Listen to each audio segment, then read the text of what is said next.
தீண்டாமை குற்றம் அப்படின்னு சொன்னா சொல்றவரை விட அது நியாயம்னு பேசுற ஒரு குரல் பெருசா இருக்கு. இது மாதிரி தீண்டாமையை ஆதரிச்சு பேசினா, ஜாதி தவறில்லை அப்படின்னு பேசினா பேசுறவங்களால உரத்து பேச முடியும்.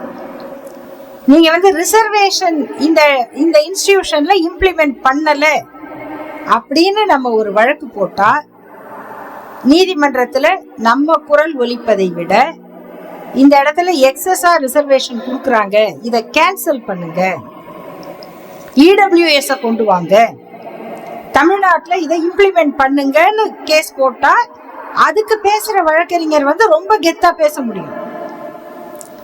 ஆனா இது சட்டத்துல இருக்கு, இதை இம்ப்ளிமெண்ட் பண்ணுங்கன்னு பேசுறவங்க கொஞ்சம் பயந்து லார்ட்ஷிப்ஸை ப்ளீஸ் பண்ணி கொஞ்சம் ஐயா நீங்க தர்மதுரை தான் கொஞ்சம் கேளுங்க